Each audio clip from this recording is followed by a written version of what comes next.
Have you ever just looked around and felt like we're living through the end of an era?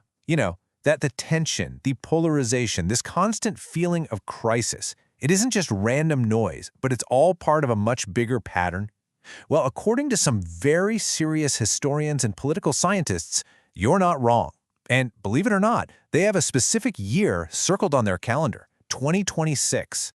So, what's the deal with 2026? Is it really just another year on the calendar? Or is it something more? Today we're going to unpack the powerful historical evidence that suggests it is a genuine turning point, a moment where the old rules start to fall away and a new world, for better or worse, begins to take shape. Okay, let's dive right in. Now, the big thing to understand is that the significance of 2026 isn't based on some wild prophecy or pure guesswork. Not at all. It's based on the observation of two massive, completely independent historical cycles. You can think of them like two giant clocks that have been ticking for centuries, and they are now set to chime at the exact same time. Let's talk about the first clock. This is the big one, the long-term one. It tracks what you could call the biological lifespan of great powers and empires, and it operates on this vast 250-year scale. So this idea comes from a historian named Sir John Glubb. Back in 1976, he wrote a fascinating work called The Fate of Empires, and in it, he analyzed 11 major empires all throughout history. And what he found was pretty astonishing. It didn't matter what the technology was, we're talking from horse-drawn chariots to aircraft carriers, they all seemed to follow this predictable lifespan. And that lifespan? On average, it was 250 years. That's about 10 generations. A consistent, repeating pattern of rise and fall that seems almost like a law of nature for civilizations. So the billion-dollar question is, which major power is approaching that exact number right now? Yep, the United States. Founded in 1776, it hits its 250th birthday in 2026. According to Glubb's historical clock, the nation is arriving at the statistical end of a full cycle. And look, this isn't a political statement. It's just a historical observation based on a pattern that has repeated itself over and over again.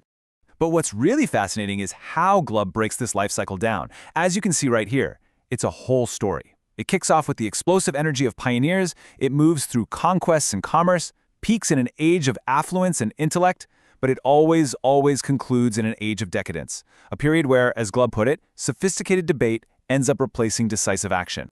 And Glubb was really specific about this final stage. He saw it as this inevitable outcome of long-term success. Basically, the wealth and security that previous generations worked so hard to build leads to internal division, a loss of a sense of duty, and a focus on consuming things rather than creating them. A pretty powerful way to illustrate the final phase of that first great clock. But hold on, that's only half the story. Let's move to the second clock, and you'll see how these two layers build on each other. This one is faster. It ticks on a human, generational scale. It's all about social psychology, and it suggests we are entering a period that's often called a social winter. This brings us to the fourth turning theory from William Strauss and Neil Howe. They argued that modern history moves in these 80 to 100-year cycles, what the ancient Romans called a saculum. And each of these cycles ends with what they call a fourth turning, basically a gateway of history where the old order is torn down to make way for the new. The last one, it climaxed with World War II. The one before that, the American Civil War. We are due for another one right about now. And here it is. This is the big aha moment. This slide shows how perfectly these two clocks line up. Glubb's age of intellect and decadence, which is marked by all that internal division and debate, it maps directly onto Strauss and Howe's crisis phase, the fourth turning. So the long-term imperial decline and the short-term generational crisis are peaking at the exact same time, pointing directly at 2026 as the convergence point. Okay, so if the old order is collapsing, the obvious next question is, what comes next? Well, the academic world seems to be pointing to two main competing models for the world that's going to rise from the ashes of the old one. On one side, you've got this idea of a global algocracy.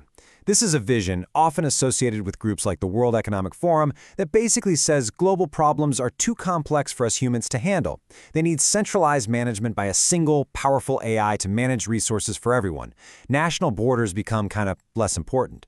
Then on the other side, you have digital multipolarity, an idea pushed by thinkers like Ray Dalio. This predicts the world won't unify at all, but will instead fracture into rival power blocks, each with its own sovereign AI and digital walls between them. And you know, this multipolar world isn't just a theory. You can already see it taking shape. We can clearly see two major blocks starting to form. First, you've got a dollar block, where AI systems are being designed to prioritize market efficiency and corporate interests. And then, a renminbi/BRICS Plus block, whose AI is geared way more towards social control and state-managed infrastructure. We're talking two fundamentally different operating systems for society. I know. This all sounds huge, abstract, maybe even a little scary. So let's bring it down to earth. What does it all mean for you? Why does this even matter? Well, the end of a system isn't the end of the world, but it does mean the rules are changing, big time. So let's look at a practical guide for navigating this transition. So, the experts who study resilience, they point to 3 pillars. First up, asset anti-fragility. Simple idea. Don't have all your wealth tied up in one currency or one country. Second, cognitive sovereignty. In a world of competing AIs and information warfare, the ability to think for yourself and use open-source tools becomes a superpower. And third, functional localism. As those big global supply chains get more and more fragile, having strong local communities and local production capabilities becomes invaluable. So here's the crucial takeaway. These cycles, they're bigger than any one of us. But just understanding them is the first huge step toward navigating them. It transforms that feeling of fear into a strategic advantage. This isn't about an apocalypse. It's about a fundamental rewiring of how the world works.